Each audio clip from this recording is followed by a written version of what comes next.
6.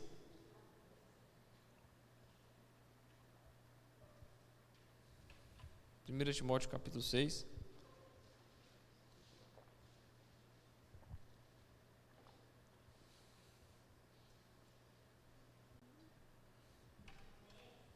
Amém? E bom, hoje a gente encerra 1 Timóteo, e aí semana que vem a gente vai entrar em 2 Timóteo, com a graça de Deus. Vai ser a versão NAA, a Nova Almeida Atualizada, que eu estou com a Bíblia diferente hoje.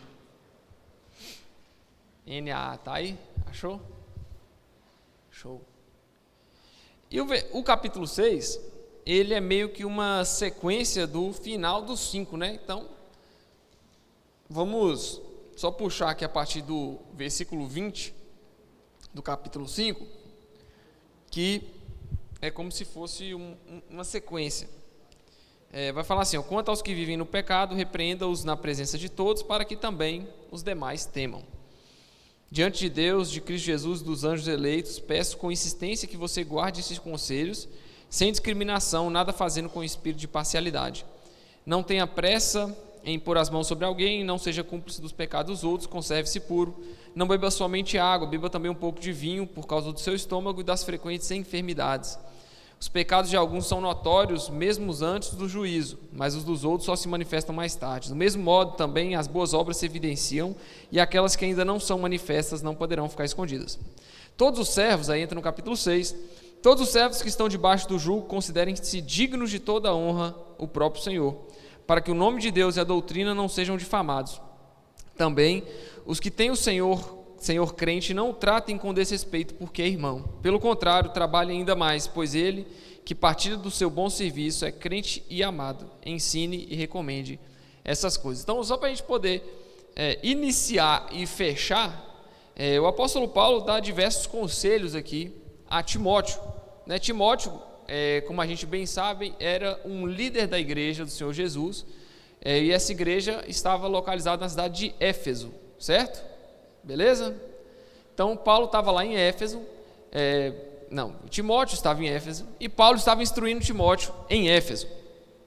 Então a gente percebe que Timóteo estava diante de algumas condições ali no meio da igreja, e ele estava recebendo um ensinamento para poder continuar vivendo a vida na igreja e também para si próprio.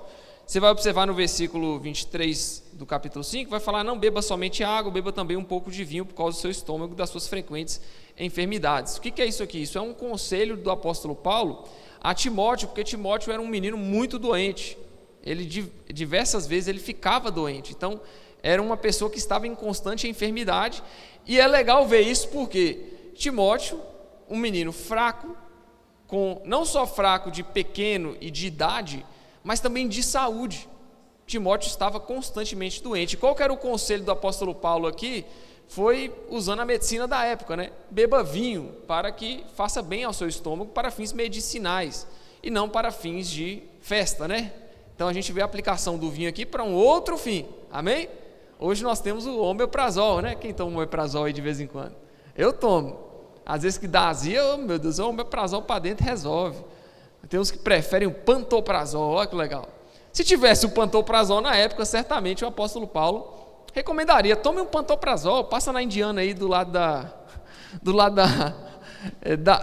estátua de Diana, aí em Éfeso, e compra o pantoprazol, Mas como não tinha o pantoprazol, tome o vinho, amém?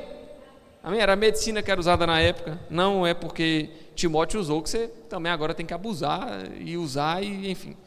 Era para ele lá, tá bom? Beleza? Nós já temos outros recursos. Então, Paulo vai falar também dos pecados de outras pessoas, para repreender quem peca também, quem vive no erro, para ele não agir com espírito, nada fazendo com espírito de parcialidade, ou seja, pendendo para um lado ou para o outro, seja imparcial para corrigir os irmãos, não seja cúmplice do pecado dos outros, conserve-se puro, e vai falar também da relação entre um servo e o seu senhor, no início do capítulo 6, que vai falar que todos os servos que estão debaixo de jugo considerem-se dignos de toda honra o próprio Senhor, para que o nome de Deus e a doutrina não sejam difamados. E os que o Senhor era crente não tratem com desrespeito, porque é irmão. A gente está falando aqui de uma época que existia escravidão, né? Existia esse processo de serventia. Hoje não existe, certo? Hoje não existe a escravidão, e se existe, ela é condenada. Mas nessa época aqui era normal, então nós temos que ler isso aqui com os olhos do contexto histórico da época, né? Não é falar assim, lá, escravidão pode, porque na Bíblia fala que pode. Calma aí, irmão, vamos interpretar direito, né? Então, está falando da relação, quem tem o Senhor crente, quem tinha um Senhor crente na época, deveria tratar com respeito o Senhor que era crente, porque além de ser Senhor, era irmão, né? Trabalhem ainda mais, sirva ele ainda mais, que partilha do seu bom serviço e é crente amado, ensine e recomende essas coisas. Então, o apóstolo Paulo está aqui escrevendo essa carta para Timóteo, para que Timóteo ensine a igreja essas coisas e recomendasse também essas coisas. Ou seja, além de ser um ensinamento, era uma recomendação do apóstolo Paulo. De fato, né, existem alguns conselhos que Paulo dá aqui que são opiniões pessoais dele, do tipo: Timóteo, toma vinho para o seu estômago e não toma só água, toma um vinho também, porque você é doente, você precisa de um remédio para curar o seu estômago. Isso não vamos falar assim, mandamento, beleza? Não é mandamento, isso é uma opinião de Paulo, um conselho, uma recomendação do apóstolo Paulo, certo? Então, existem coisas que são sim dignas de mandamento, para a gente falar assim, não, isso tem que fazer. Mas tem coisas que o apóstolo Paulo estava utilizando para a época, para aconselhar a sua igreja. Então, vamos lá, no final lá do capítulo 5, versículo 20, vai falar que quem vive no pecado, repreenda-os na presença de todos, para que também os demais temam. Isso aqui, se a gente fizer isso aqui hoje, meu irmão, eu acho que não fica uma pessoa dentro da igreja, né? A gente ficar expondo o pecado de todo mundo, não é nosso interesse ficar expondo o pecado de todo mundo. Beleza, Paulo queria que isso acontecesse na igreja de Éfeso, certo? Mas Paulo queria para lá. Talvez para a gente aqui a gente aborde uma outra forma, né? A gente aborde o seu erro, o seu pecado de outra forma. E isso, é claro, mostra a vida da Escritura, porque demonstra que a Escritura ela não está engessada, mas sim o apóstolo Paulo coloca sim o seu posicionamento e aquilo que ele julgava ser certo para a sua igreja. Então ele estava fazendo um pastoreio vivo, certo? Colocando a opinião dele junto aqui da Escritura Sagrada. Glória a Deus? Amém ou não amém? Então, existem coisas que são mandamento, do tipo, vai seguindo, olha bem, permaneça, como é que é? Não tenha pressa para impor a mão sobre alguém, não seja cúmplice do pecado dos outros, isso já é um mandamento. Mantenha-se puro, já é um mandamento, já é um princípio, mas tem coisas que são mandamentos e tem coisas que são opinião do apóstolo Paulo, amém? Do tipo, mulher não pode falar na igreja. Aqui as mulheres falam na igreja, sim ou não? Sim? Sim, perfeitamente, sem dificuldade, né? O apóstolo Paulo falou que as mulheres têm que ficar caladas no culto, na reunião. E aqui a gente está fazendo diferente do apóstolo Paulo. A gente está fora da Bíblia? Não, de forma nenhuma. Era a forma como Paulo e os cristãos da igreja primitiva administravam a sua fé no passado. Na igreja primitiva era assim. Hoje a gente já entendeu, hoje a gente já mudou algumas coisas, mas isso não quer dizer que nós estamos fora da Bíblia, tá? Então, existe o mandamento, existe a recomendação. O que o Paulo fala, muita coisa é mandamento, mas também tem coisa que é recomendação do apóstolo Paulo, amém? Então, o caso das mulheres falarem na igreja, nós não temos dificuldade em mulher chegar aqui, poder pregar, poder ensinar.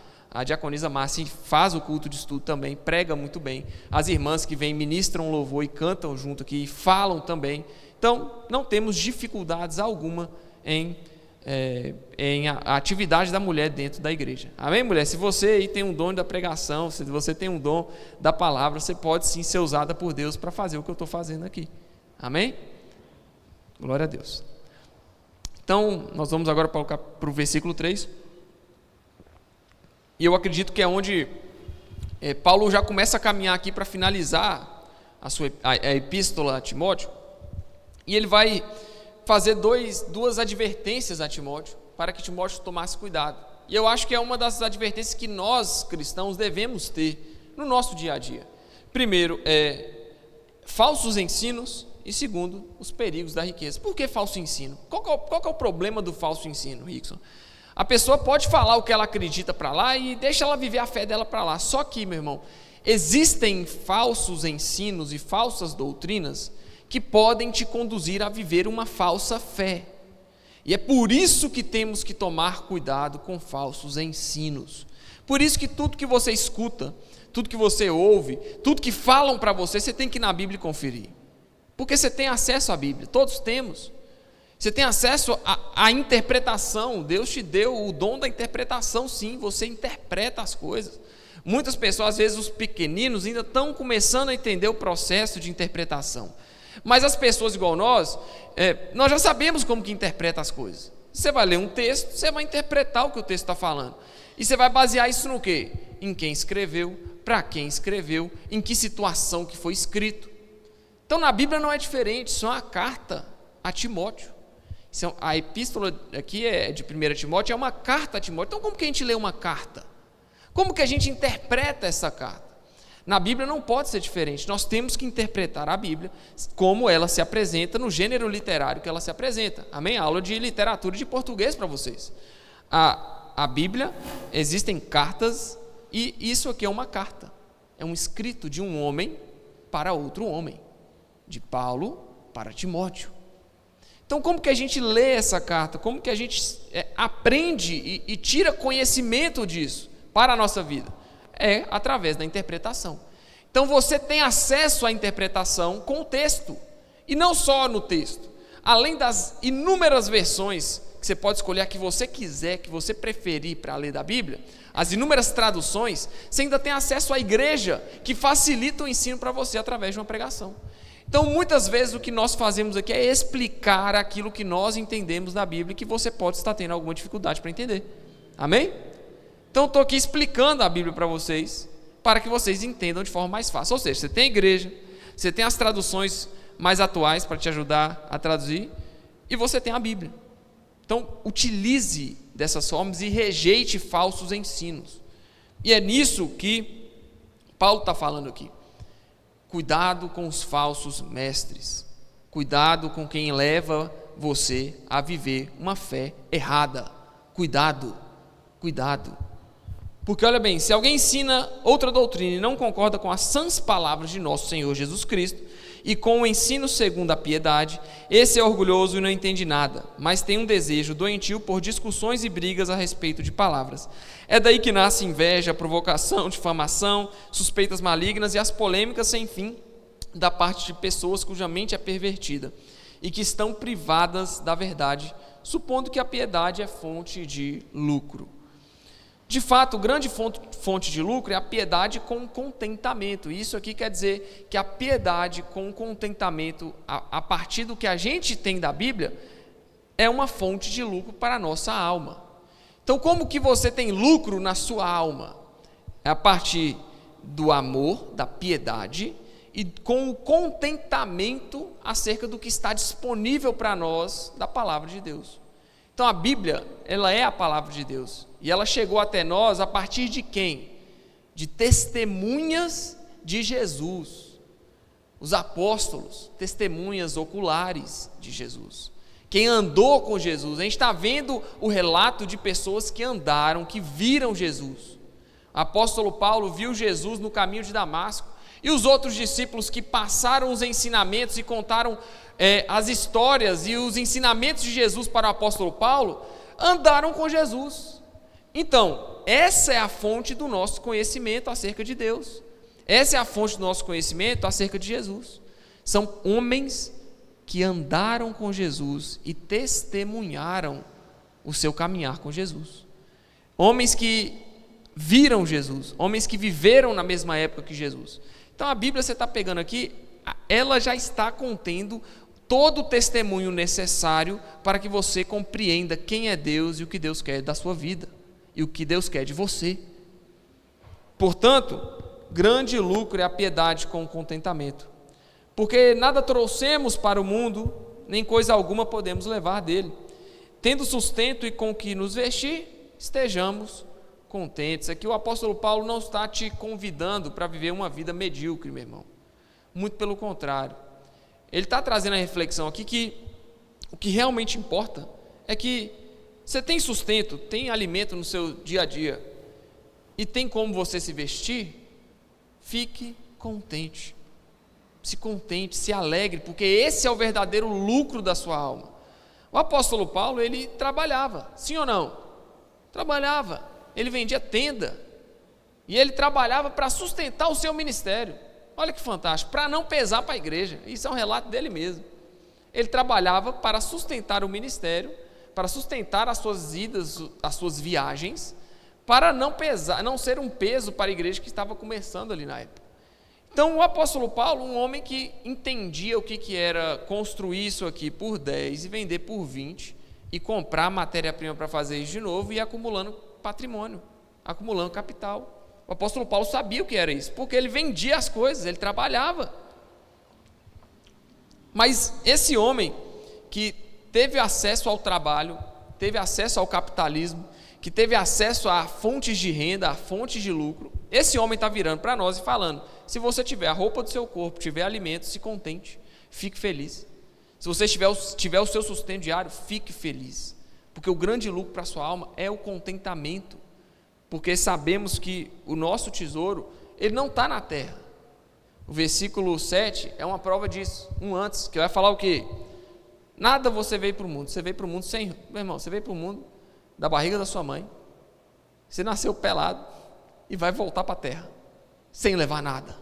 Talvez você morra com a roupa, com um terno, os homens, as mulheres vão, eu não sei, eu não estou lembrado de um funeral de uma mulher, mas enfim, você vai morrer ali, vai ser enterrado, e sabe o que você vai levar? Nada. Então, o que o apóstolo Paulo está falando é que nós não devemos buscar nada nessa terra, não buscar trabalhar para dar uma condição melhor para a nossa família, de forma alguma, mas esteja contente e feliz com o que você tem. Se você tem a roupa do seu corpo e tem o seu sustento, esteja feliz, seja feliz. Talvez você não desfrute de uma grande condição financeira nessa terra, mas você vai desfrutar da eternidade com Jesus, e aí todo mundo vai desfrutar a mesma coisa, meu irmão. Não vai ter um mais rico, não vai ter um mais pobre lá, vai ser todo mundo a mesma coisa, né? Como é que vai ser? Não sei. A gente tem meros relatos, alguns relatos que a gente precisa interpretar. Como que vai ser lá? Como é que... Meu irmão, é igual o apóstolo Paulo fala, se não me engano, lá em Coríntios: hoje a gente vê como espelho, mas amanhã veremos ele face a face, e então nós teremos o pleno conhecimento. E por que ele fala de espelho? Vocês lembram por que o apóstolo Paulo fala de espelho? Vocês lembram? Por que ele fala que hoje nós vemos a Deus como um espelho, mas lá a gente vai ver face a face? Você sabe por que ele falava isso? Se você não se lembra, vou te lembrar. O espelho na época era isso aqui, meu irmão. Você consegue se ver aqui? Mais ou menos, né? Alguém já conseguiu se ver num bicho desse aqui de, sei lá, tipo um aço escovado, né? Não é fosco? Não é fosco? Sim? Você consegue se ver aqui? É um espelho isso aqui? Sim ou não? Isso aqui é um espelho, gente? Mas era o espelho da época, era assim, entendeu? As pessoas não conseguiam se ver direito. Então, eu já estou vendo como um espelho, mas vai chegar um dia que eu vou ver Deus plenamente. O espelho da época não era o espelho de hoje, né? Hoje a gente se enxerga, correto? Sim? Então a gente precisa entender também, fazer interpretação para entender o que está falando. Hermenêutica, é isso, interpretação. O espelho era assim. Então, quando a gente chegar lá, que nós vamos entender como é que Deus vai ser, como é que vai ser tudo lá, como que a gente vai viver. Como assim? Eu vou viver uma vida que eu não vou pecar mais? Como que pode isso? Um mistério profundo, mas descansamos e nos alegramos sabendo que nada trouxemos para a terra e nada vamos levar. Certamente iremos com a nossa alma ao Senhor Jesus para desfrutar da eternidade com Ele. E como vai ser, é só chegando lá para saber. Amém? Então dedique sua vida ao Senhor para você descobrir como é que vai ser, viu, meu irmão? Não tem como eu te dar spoiler, viu? Porque eu ainda não fui arrebatado, viu? Não tem como te dar spoiler. E Elias também não voltou para falar se, foi desse jeito, depois que eu passei do portão, foi... Não voltou, né, para falar. Não voltou para falar, já estava lá com o Senhor Jesus. Então, é isso. Nada vamos levar dessa terra, e por isso Paulo está advertindo Timóteo: cuidado com as riquezas, cuidado com os falsos mestres e cuidado com as riquezas. Os que querem ficar ricos caem em tentação, em armadilhas e em muitos desejos insensatos e nocivos, que levam as pessoas a se afundar na ruína e na perdição. Aí vai falar aquele famoso dito, né? O amor ao dinheiro é a raiz de todos os males. E alguns nessa cobiça se desviaram da fé e atormentaram a si mesmos com muitas dores. O problema é o dinheiro? Não. O problema é o amor ao dinheiro. A cobiça ao dinheiro. Esse é o problema. É aí que está a raiz dos males. Não é no dinheiro. Então percebe, o apóstolo Paulo, ele não está falando que você não tem que correr atrás de garantir o pão de cada dia e de querer as coisas. Você quer comprar um carro, quer trocar de carro, quer comprar uma moto, quer trocar a moto, quer comprar uma bicicleta nova, você vai trabalhar, eu vou juntar meu dinheiro porque eu quero comprar aquilo. E isso não é condenável. Você tem que buscar sim isso, essa motivação diária, você tem que buscar para trabalhar. Você tem que fazer isso. Senão, meu irmão, todo mundo ficava em casa só orando. Não tem jeito, nós temos que sair para trabalhar, né? Não temos? Sim ou não? Temos que sair para garantir o pão de cada dia. E não só isso, você quer trocar de carro? Trabalhe, invista, guarde seu dinheiro, invista de forma consciente, de forma sem querer juros exorbitantes, faça as coisas corretas. Quantas pessoas aí estão caindo em golpe que promete aí 3% de rentabilidade por mês? Isso não existe, isso não existe. E a taxa Selic hoje, meu irmão, olha bem, uma pequena aula financeira para você. A taxa Selic hoje está 10,75%, se eu não me engano, ao ano. Se você dividir por 12, dá em torno de 0,9% ao mês de rentabilidade, fora abatendo o imposto de renda que é abatido na fonte. Então, se você pegar o seu dinheiro e jogar na poupança, ele vai te dar 0,7% ao mês. No total, vai dar em torno de 9% ao ano, no máximo. Aí chega aquelas promessas malucas, né? De, olha, coloque seu dinheiro aqui nessa corretora que você vai ganhar 3% por mês, 36% ao ano. Meu irmão, isso não existe. E muitas pessoas caem nessa, não é porque é ingênuo, não, é a cobiça, é o amor ao dinheiro. E quebra a cara. Porque a cobiça, o amor ao dinheiro que leva a pessoa à ruína. Querer ficar rico de forma fácil, de forma rápida, isso não existe. Não existe. Então, é a cobiça, o amor ao dinheiro que está falando, olha, se querem ficar ricos, caem em tentação, caem em provação, porque desejam o dinheiro a todo custo. Mas não existe 3% de rentabilidade ao mês, gente. Não existe. Não existe. Tá? Então, cuidado. A promessa é muito bonita. O jogo do tigrinho, meu irmão, tem um jogo do tigrinho aí. Eu nunca nem vi esse negócio. Mas de vez em quando eu paro na minha loja lá, do lado de dentro do meu escritório, eu vejo alguns clientes sentados, só fazendo assim, ó, e um monte de trem rodando assim. Eu falei, gente, o que é isso? Será que é cassino? Que negócio é esse? Aí depois eu fui saber, jogo do tigrinho, que promete que você vai ganhar, não sei, você vai lá e ganha R$500, você joga lá de novo, perde 1.000. Você, meu Deus, eu não tinha nem 500, agora eu não tenho nada, eu tenho menos 1.000. E está sendo assim, gente. Isso aí a gente pensa que não, mas não é 1, não é 2, não é 3.000 pessoas que caem nisso. São muitas pessoas que caem nisso. E o que é isso? Cobiça, amor ao dinheiro. Não existe jeito fácil, meu irmão, de ganhar dinheiro. Todo mundo tem que levantar para trabalhar. É normal isso. É normal você sofrer do seu trabalho. Está na Bíblia. Adão, você vai trabalhar e vai comer do suor do seu rosto. Está na Bíblia. E não só Adão, agora as Eva também, tudo. Agora tem que trabalhar, né, Eva? Cadê as Eva que trabalham aí? Tem que trabalhar agora. Era só sofredor de parto. Mas tem que trabalhar agora. Minha Eva lá vai trabalhar. Vai trabalhar. Vai sempre trabalhar, né? Minha Eva trabalha. Porque o Adão dela trabalha, né? Então, não tem jeito fácil de ganhar dinheiro. E aí, essa facilidade, ela meio que camufla o verdadeiro desejo da pessoa de ter lucro exorbitante e achar que vai ficar milionário da noite para o dia. Entendeu? Então, isso, de certa forma, camufla uma cobiça e um amor ao dinheiro. Ué, se colocar R$100 ali, né? R$100, vou calcular juros simples aqui.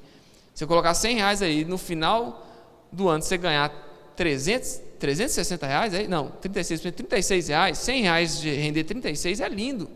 Porque na teoria mesmo, se você botar R$100 ali, no final de um ano você vai ter 109. Aí abate a inflação, volta para 103, ou seja, você ganhou R$3 em um ano numa aplicação de 100. Esse é o normal. Aí chega a pessoa, 36%. Beleza, você ganhou R$36 na aplicação de 100. Aí você só vai mudando o zero. Bota mais 1.000, vai para quanto? R$360. Vai lá, vai fazendo R$10.000, R$3.600. A pessoa fala, estou no céu. Ganhar R$3.600 numa aplicação de 10.000. Estou lindo. Isso é cobiça e amor ao dinheiro. E se você faz isso, o seu coração está mais perto da idolatria ao dinheiro do que você pensa. Rickson, eu não tenho muitas condições, mas eu vi uma oportunidade de ganhar dinheiro muito fácil. Não existe. Isso é amor ao dinheiro. Se você está tendo amor ao dinheiro sem ter as condições ao dinheiro, você está entendendo? Que amor ao dinheiro não é ter dinheiro, mas sim querer o dinheiro a todo custo, a todo risco. Isso não vale. Então o apóstolo Paulo fala, quem faz isso, cai em tentação, cai em armadilha, desejo insensato, nocivo e leva a pessoa a se afundar na ruína e na perdição. Amém? Porque o amor ao dinheiro é a raiz de todos os males, e alguns nessa cobiça desviaram da fé e atormentaram a si mesmo com muitas dores. Ou seja, é um tormento para você próprio ter amor ao dinheiro. Ter dinheiro é bom? É. Mas o dinheiro não é o seu senhor, o dinheiro é o seu servo. Amém? Pegou aí, meu irmão? Sim? Glória a Deus. O bom combate da fé. Então, após falar dos falsos mestres, dos perigos da riqueza, o apóstolo Paulo vai usar um termo aqui, homem de Deus, aqui mais você, homem de Deus, é um termo muito utilizado, é uma expressão que foi aplicada a diversos profetas no Antigo Testamento, mas no Novo Testamento essa expressão homem de Deus aparece somente aqui. Então somente nessa aqui que está falando desse homem de Deus, certo? Nessa mesma expressão que foi utilizada no Antigo Testamento para designar profetas, para falar de profetas. Tem algumas referências aqui, Deuteronômio 33:1, 1 Reis 12:22 e 1 Reis 13:31, isso no Antigo Testamento.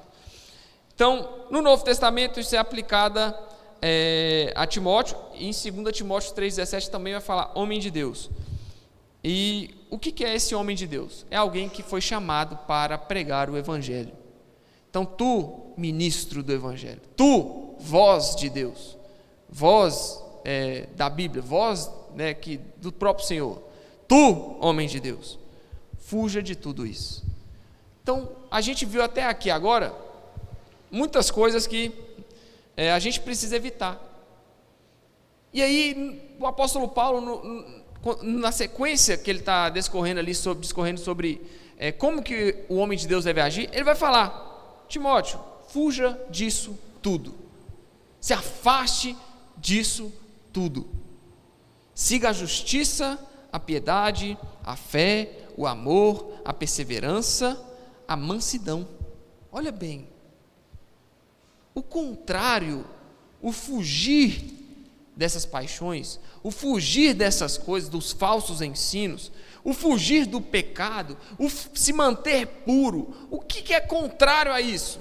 É ser justo, ser piedoso, ter fé, amar o próximo, perseverar e ter mansidão.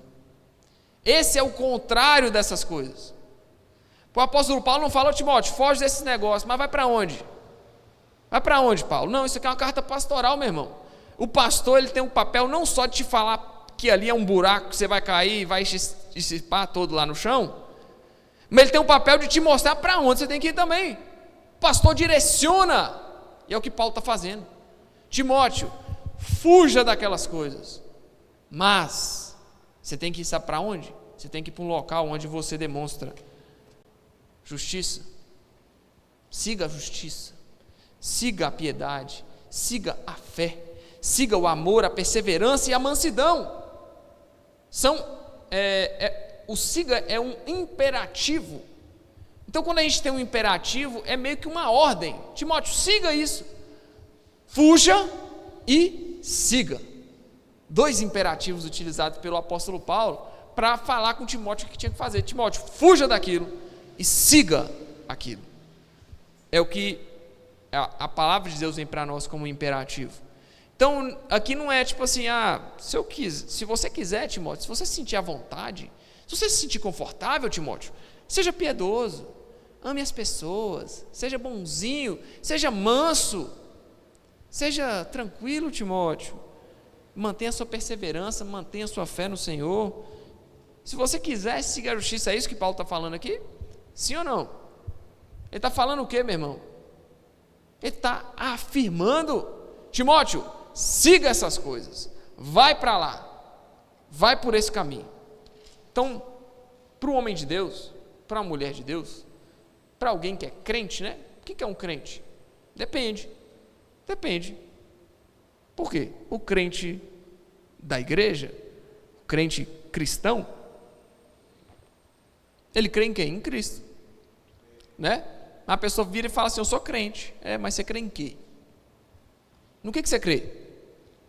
Porque tem uma diferença entre a pessoa ser um crente, você pode crer em qualquer coisa, e ser um cristão, um crente cristão. Eu creio em Cristo e sigo a Cristo. Então, para quem serve a Cristo, os homens de Deus, as mulheres de Deus que servem a Cristo, têm que seguir por esse caminho.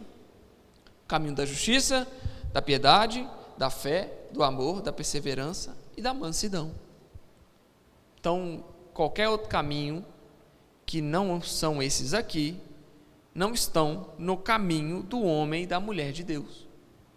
Portanto, se há algum caminho em você que você está percebendo que está fugindo à mansidão, retorne à mansidão. Se tem algum caminho em você que você percebe que a sua fé está sendo sugada de você, retorne à fé.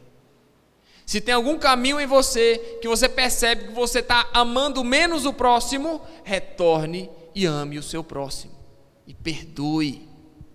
Está entendendo? Que isso é o que um crente faz? O crente, meu irmão, ele nem sempre vai ter facilidade na vida. E muitas vezes as suas dificuldades vão ser muito maiores do que às vezes você vai falar, nossa, está tudo tão fácil. Talvez você vai ter mais dificuldade. E está tudo certo. Porque é assim mesmo. Então você teve uma dificuldade, você esbarrou num problema, tropeçou, ficou bravo, xingou, brigou. Retorne.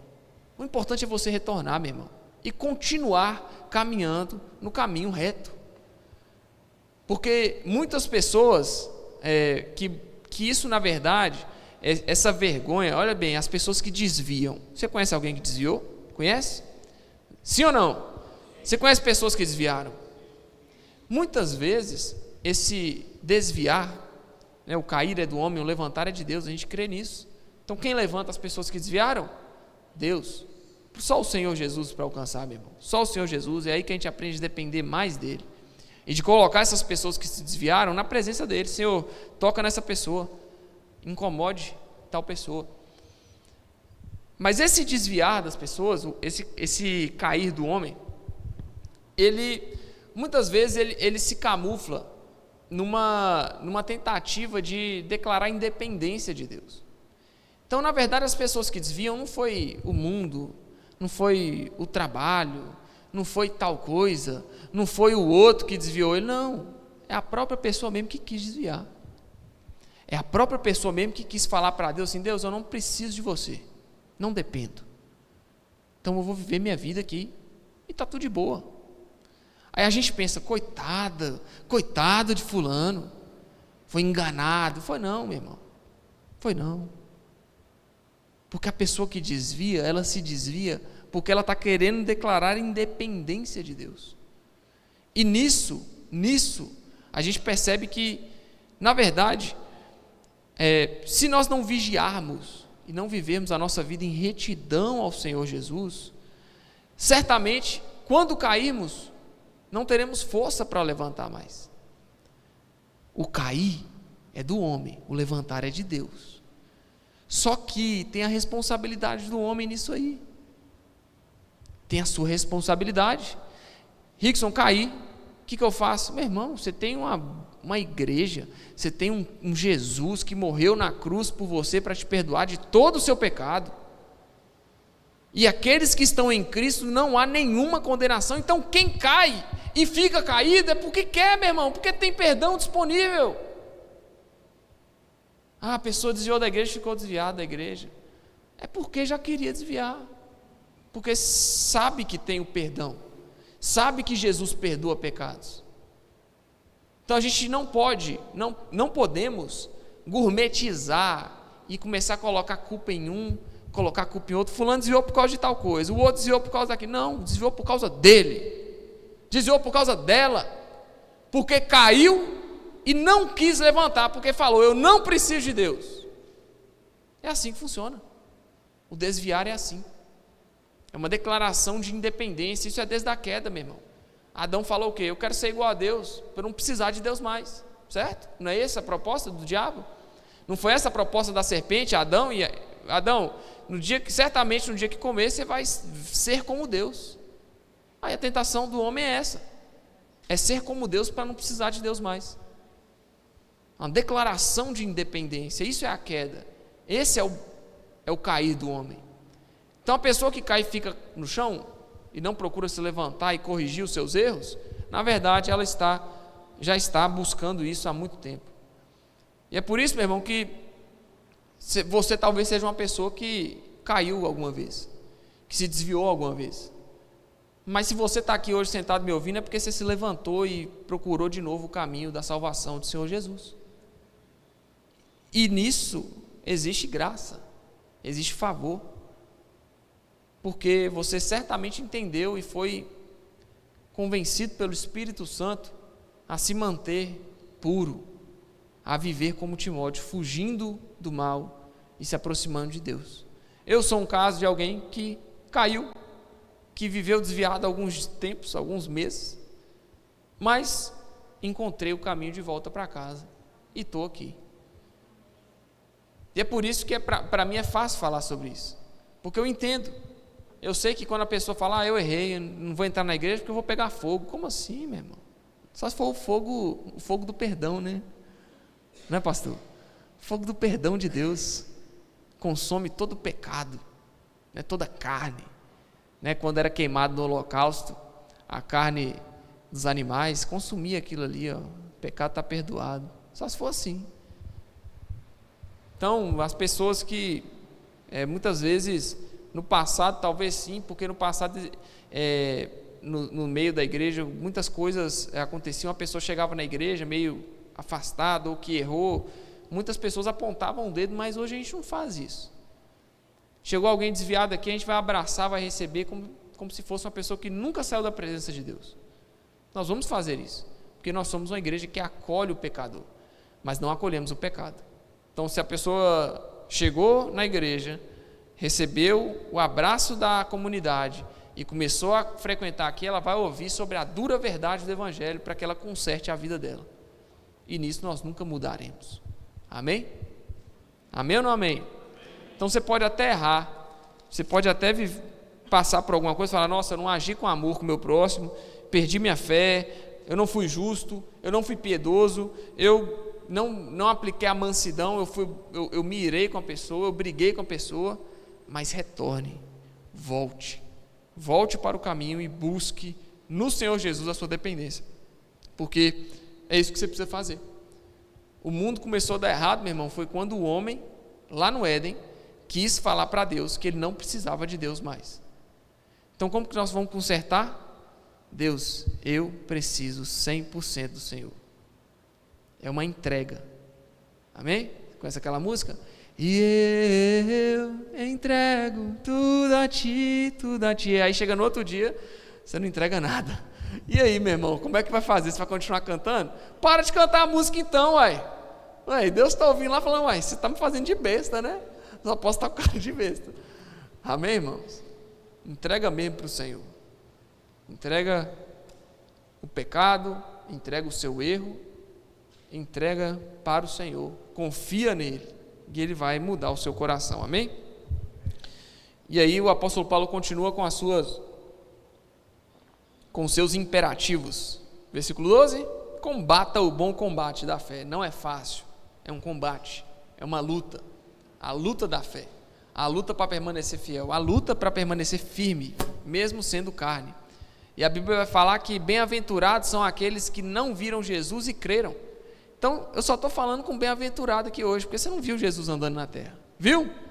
Se for, eu vou te chamar você de dinossauro. 2000 anos de vida, né?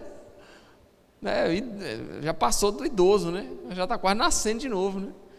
Então, você não viu Jesus na terra, mas você crê em Jesus?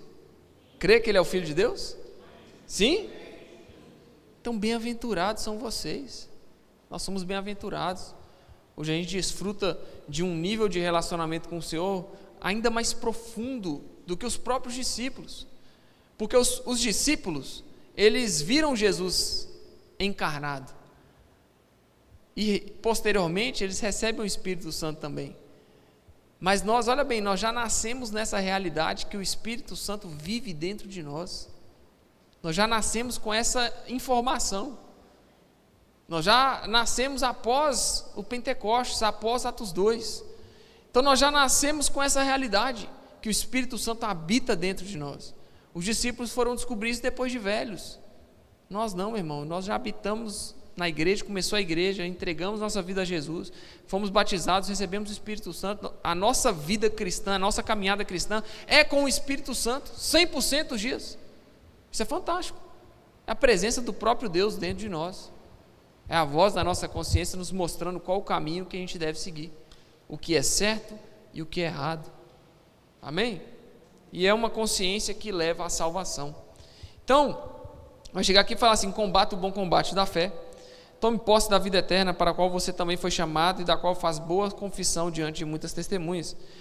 Diante de Deus, que preserva a vida de todas as coisas, e diante de Cristo Jesus, que na presença de Pôncio Pilatos fez a boa confissão, eu exorto você a guardar esse mandato imaculado e irrepreensível até a manifestação de nosso Senhor Jesus Cristo, a qual, no tempo certo, há de ser revelada pelo bendito e único soberano, o Rei dos Reis e Senhor dos Senhores, o único que possui imortalidade, que habita em luz inacessível, a quem ninguém jamais viu, nem é capaz de ver. A Ele honra e poder eterno. Amém. Então o apóstolo Paulo aqui ainda faz uma menção, né, ao Senhor. Ele faz, de certa forma, uma adoração aqui, que a gente chama de doxologia, uma adoração ao Senhor. Então ele faz essa doxologia aqui, é uma adoração, literalmente é uma oração, uma adoração no meio da sua carta, né? E ele convida Timóteo a, vamos passo a passo, né? Combater o bom combate da fé, versículo 12, tomar posse da vida eterna, tudo imperativo, viu, meu irmão? Para a qual você foi chamado e fez boa confissão diante de muitas testemunhas. Combata o bom combate, tome posse da vida eterna. E ele relembra: você foi chamado para essa vida eterna, e para essa vida eterna você fez boa confissão diante de todo mundo, diante de Deus, diante dos povos, mas também diante de Deus, que preserva a vida de todas as coisas, e diante de Cristo Jesus, que na presença de Pôncio Pilatos fez a boa confissão. Eu exorto você a guardar esse mandato imaculado e irrepreensível até a manifestação de nosso Senhor Jesus Cristo. Se mantenha fiel. Resumidamente, Timóteo, se mantenha fiel, tome posse da vida eterna, que foi preparada para você, da qual você também já fez bom testemunho, já deu bom testemunho diante de muitas testemunhas, e não só delas, mas também diante de Deus, diante do nosso Senhor Jesus Cristo. Mantenha-se fiel a esse mandato imaculado. Então, de certa forma, o apóstolo Paulo está fechando essa carta aqui, nesse capítulo 6, falando sobre o perigo dos falsos ensinos e das riquezas. E ele também vai falar sobre o bom combate da fé.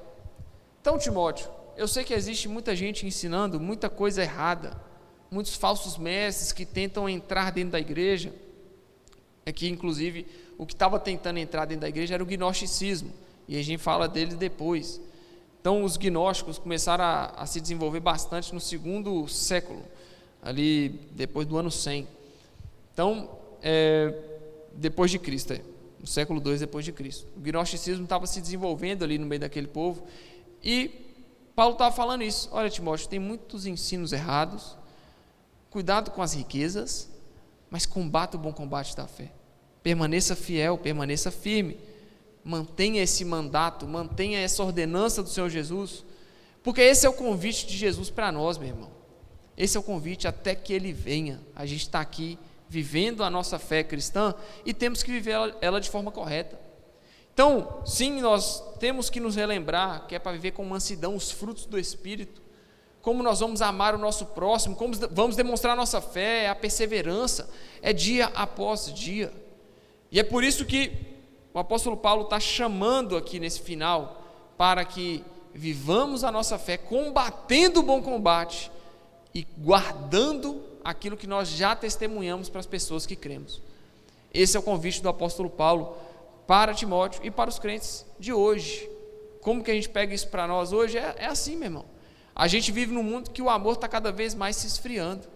E olha que a gente já vem de uma história da humanidade que sacrificava bebê para Moloque. A gente já veio da história da humanidade das erotizações das cidades, principalmente na Itália. Vocês podem conversar com o meu amigo Stefano, com a Bárbara também, né, que visitaram uma cidade, acho que era Pompeia, né? Acho que foi Pompeia, não foi? Que você percebe na arquitetura deles os órgãos masculinos nas paredes, assim, à mostra. Isso mostra como aquilo na época lá já existia, e a gente também condena o que a gente vê hoje aqui. Aí a gente pensa que é só nos dias de hoje, não é não, meu irmão? Isso já existe há muito tempo. E aí a gente fala de 2000 anos, já existia a imoralidade nos dias a dias das pessoas. E a gente chega no final dos tempos, o amor de muitos vai se esfriar. Meu irmão, nós já estamos vivendo no final dos tempos já. Vão surgir homens amantes de si mesmos, já existiu no passado. O Herodes o Grande, que mandou matar filho, matar esposa, matar sogra, matar nora, matar outro filho, matou todo mundo, porque amava a si mesmo e tinha medo de ser tirado do poder. E hoje a gente vê também. Então a gente percebe que a humanidade já está caminhando já para um fim dos tempos. A gente percebe que o amor de muitos está se esfriando, e não é de hoje. Por isso que existe, meu irmão, urgência na pregação do Evangelho. Por isso que Deus está procurando adoradores que adorem o Pai em espírito e em verdade. Porque não adianta você adorar o Pai apenas cantando verdades, se o seu espírito não estiver adorando Ele também. Se o seu interior, a parte que ninguém vê, não está adorando Ele, você pode levantar suas mãos e vai ser lindo. Você pode chegar e servir na igreja, vai ser lindo. Você pode chegar cantando a música e a gente vai falar: nossa, que lindo a igreja cantando, que lindo as pessoas aqui cantando. Mas se a sua adoração aí, meu irmão, você individual, não for em espírito também, vai adiantar do quê? Porque o Pai procura adoradores que adorem em espírito e em verdade. Então pode ser que você descobriu uma fórmula ou um local para ir na sua sexta ou no seu domingo à noite, que as pessoas cantam sobre Deus e você se sente bem, mas chega lá fora, na hora de demonstrar que você realmente é crente, você faz um monte de presepada e vive a vida toda torta. Isso adianta de quê? Não adianta nada. Você está jogando no ralo a sua vinda na igreja, o objetivo de estar aqui. É para adorar a Deus em espírito e em verdade, então é agir corretamente diante de Deus dentro da igreja e fora. Em espírito e em verdade eu canto as verdades de Deus, mas o meu espírito está convencido dessas verdades. Em espírito e em verdade, se manter fiel, porque são só esses que vão manter fiel. Então você pode reparar, meu irmão, que na história da nossa igreja, 20 anos de igreja, muitas pessoas já passaram por aqui. O templo já foi aqui, o principal, aí foi para lá, aí nós reformamos, já voltamos para cá também, estamos fazendo culto lá e aqui, 2 templos de culto. 20 anos de história de igreja, você vai ver muita gente que passou por aqui, mas só permaneceu quem estava em espírito e em verdade. Talvez a pessoa saiu, foi para outro ministério, amém, irmão, que bom que ainda é crente, que bom que vai continuar crente. Mas e aqueles que se desviaram e foram para o mundo? Estava adorando a Deus em verdade, nossa, viviam uma vida tão fervorosa na igreja, orava desse jeito, falava desse jeito, era uma bênção, mas desviou, não está na igreja agora, e aí? Estava adorando a Deus em verdade, meu irmão, mas o espírito estava longe de Deus, a parte que ninguém vê. E aí? Como é que está a parte de você que ninguém vê? Como é que está seu coração? Como é que está o seu sentimento? Como é que está o seu pensamento? Como é que está a sua consciência? O que você está precisando mudar para falar: Deus, eu te adoro em espírito e em verdade? Porque não tem como fugir, meu irmão. O espírito que sonda as nossas vidas é o espírito do próprio Deus. Então, para adorar Ele em espírito e em verdade, é Ele que sabe como é que está lá dentro. Ele que sabe como é que está aí dentro. Então, se tiver falsidade na sua adoração, ela começa em você. Não é nem no que você está cantando, mas é em você. Se o seu desejo é só aparecer para os outros, está começando em você. A falsidade começa aí. E é por isso que o nosso convite é: permaneçam fiéis. Permaneçam fiéis. Analisem se há em vocês algum caminho errado e endireitem esse caminho. Vivam a fé de vocês da forma correta. Vivam a fé de vocês de forma sincera. Viva a fé de vocês agindo corretamente diante do Senhor, porque é isso que importa. É isso que importa. Não adianta chegar aqui e cantar e fechar o olho e chorar. E chegar lá fora você faz os outros chorar. Não adianta nada. Não adianta o quê? Fala para mim. Em espírito e em verdade, dia após dia, com o Senhor. E aí, versículo 17: exorte os ricos desse mundo a que não sejam orgulhosos, nem depositem sua esperança na instabilidade da riqueza, mas em Deus, que tudo nos proporciona ricamente para o nosso prazer. Que eles façam bem, sejam ricos em boas obras, generosos em dar e prontos a repartir, ajuntando para si mesmo um tesouro que é sólido fundamento para o futuro, a fim de tomarem posse da verdadeira vida. E você, ó Timóteo, guarde o que lhe foi confiado, evitando os falatórios inúteis e profanos e as contradições daquilo que falsamente chamam de conhecimento, pois alguns, professando, se desviaram da fé. Que a graça esteja com vocês. Amém? Isso aqui, na verdade, isso aqui foi o texto, viu? Mas agora eu vou desejar para vocês que a graça esteja com vocês. Eu li o texto, mas vocês pegaram aí, tá bom, pegou, foi o apóstolo Paulo, agora foi eu que falei. Beleza?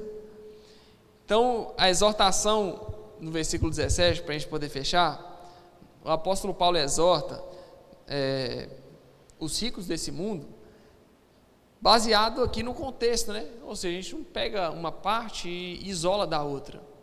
Ele ainda está falando da mesma coisa, sobre os tesouros dessa terra, sobre possuir coisas. Então ele falou no versículo 8, que tendo sustento e com que nos vestir sejamos contentes. Mas aí ele vai falar, olha, exorte os ricos desse mundo, a que não sejam orgulhosos, nem depositem a sua esperança na instabilidade da riqueza, mas em Deus. Ou seja, o problema não está em ter riqueza, de novo. O problema está em depositar a sua esperança na riqueza. O problema não está no dinheiro, está no amor ao dinheiro.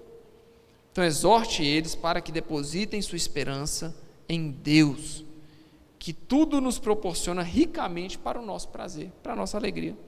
Que eles façam bem, sejam ricos em boas obras, generosos em dar e prontos a repartir, ajuntando para si mesmo um tesouro que é o sólido fundamento para o futuro, a fim de tomarem posse da verdadeira vida.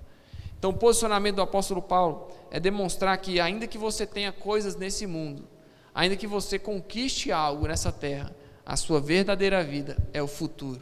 E é por isso que você tem que plantar hoje a sua fidelidade a Deus. Esse é o sentido desse capítulo 6. Plante a sua fidelidade a Deus, para que no futuro você garanta a verdadeira vida para você. Não deposite o seu amor no dinheiro, não seja refém ou escravo do dinheiro, não vai cair em armadilhas que o dinheiro traz, mas sim buscar o dia a dia, ter o seu sustento, conquistar o que você quer, com determinação, mas sem amor ao dinheiro, para que no futuro a gente aprenda que quando você tem o dinheiro, você pode repartir com alguém, você pode abençoar a vida de alguém, você pode doar para alguém, você pode entregar o que você tem que você não vai usar mais para alguém, um coração generoso. Por quê? Você não está apegado ao dinheiro, porque o amor ao dinheiro é a raiz de todos os males, e muitos se desviaram por amor a ele.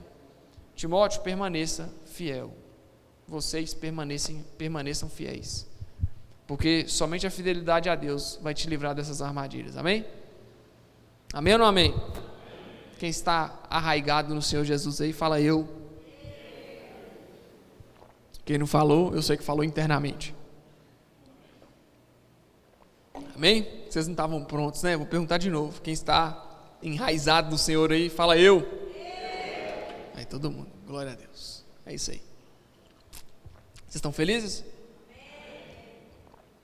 Vocês vão excluir o jogo do tigrinho do seu Laceus, né? Vão ou não vão? Então você vira e fala, o que é isso? Eu falei, também não sei, nunca baixei. Nunca vi. Depois vocês pesquisem, Jogo do Tigrinho. Aí vocês vão, só pesquisa para vocês descobrir o que é, viu, meu irmão?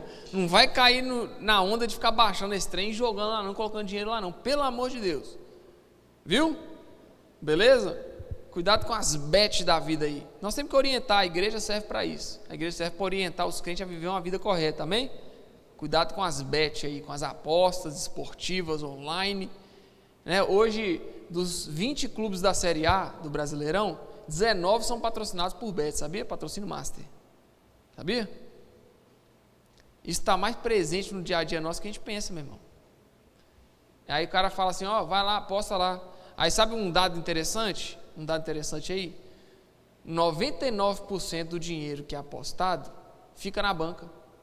Fica para quem está promovendo a aposta. 1% volta para o público. Ou seja, vocês ganhar R$999, eles vão te dar um não. 1 ou 100? 1. É 1 não, desculpa gente. 100, né? É? Me ajuda essa com 10? É, uai. Vocês estão doidos? Sexta-feira, gente. Vou melhorar, né? Ganhar R$99. Se eles ganharem R$99, para cada R$99 que eles ganham, eles tiram 1 e dão para alguém. Está entendendo? Sim? 100% do dinheiro, R$100. Está R$100 aqui, 99 é deles e R$1 é da banca.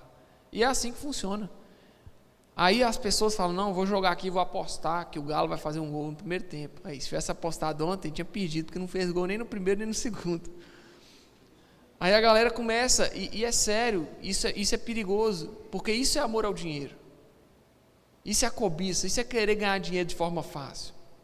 A pessoa vive na bet lá, pega 100 conto, coloca lá, às vezes o dinheiro de almoçar. Aí acaba o dinheiro no final do mês, cadê meu dinheiro? Está na bet. Está na Betano lá, a Betano ficou com o seu dinheiro. E aí, eles não estão fazendo isso de forma ilegal. Isso é perigoso, porque o brasileiro não tem cultura de aposta online. O americano está acostumado lá. Mas o brasileiro tira da comida, fala, não, agora eu vou ganhar. Vai lá e perde tudo. Meu irmão, isso é amor ao dinheiro. Às vezes a pessoa está passando por problemas financeiros, está passando por necessidade, fala, não, vou tentar aqui, porque eu vou ganhar e vou resolver o meu problema. Isso é amor ao dinheiro, meu irmão. Você não está sendo humilde, não. Você está sendo financista, ou melhor, acha uma palavra melhor aí, para falar? Ganancioso. Obrigado, meu amor. Ganancioso. Ah, mas eu não tenho dinheiro. Mas você está sendo ganancioso. Você está tentando ganhar o seu dinheiro com aposta esportiva. Você está sendo ganancioso? Sim. Com bet. Está sendo ganancioso. Aí perde o dinheiro todo. Oh, meu Deus, o que eu vou fazer da minha vida? Não vai apostar, beleza? Não faça isso. Isso é um conselho. Olha, Rickson, você está falando mandamento bíblico? Talvez, eu acho que tem um negócio na Bíblia que fala sobre sorte. Mas aí você vai falar, mas na Bíblia o povo lançava sorte, né? Não lançava? Sim? Sim. Eles lançaram sorte, inclusive, para escolher o discípulo, né? Como é que chama? Matias. Era o justo e... Matias era o justo e o outro era qual? Não fala. O nome do outro? Não estou lembrando. Resumindo, lançava sorte, certo? Era no sorteio. Lançou sobre Jonas também, caiu nele. Olha, que azar, né? Para Jonas, a sorte caiu em cima dele. Só que essa é a grande diferença desse lançar sortes. Vamos lançar sorte para escolher um dos dois. Vamos tirar um brogodó aqui para fazer um amigo mistério. A gente fala amigo oculto não, fala amigo mistério na igreja, viu? Porque tem que revelar o mistério, né? Então, amigo mistério, beleza, isso é uma coisa, é inofensivo. Agora, você pegar o dinheiro do seu alimento para falar assim, não, eu vou ganhar dinheiro nessa aposta aqui, aí já é errado, meu irmão. Aí a Bíblia não está falando de bet, não está. Quem está falando é o pastor de vocês. Tomem cuidado, viu? Opinião minha, tomem cuidado. Não coloque o dinheiro de vocês nisso, porque vocês vão perder. Não coloque. E a intenção é que você perca mesmo. E o jogo, ele vicia. E, como todo vício, isso é ruim. Tá bom? Menos o vício de ler a Bíblia. Se você estiver viciado em ler a Bíblia, meu irmão, mergulha, continua mergulhando nisso. Tá? Vício em orar, continua, vai em fundo, olha que vício maravilhoso. Vício em jejuar, oh, glória. Vício em vir na igreja, ô gente, esse está precisando cair na cabeça do povo, né? Sou viciado em ir na igreja, glória a Deus. Né? Viciado em cuidar bem da família, beleza, mas vício em jogo, meu irmão, isso não presta não, isso vai te falir, para com isso. Amém? Amém ou não amém?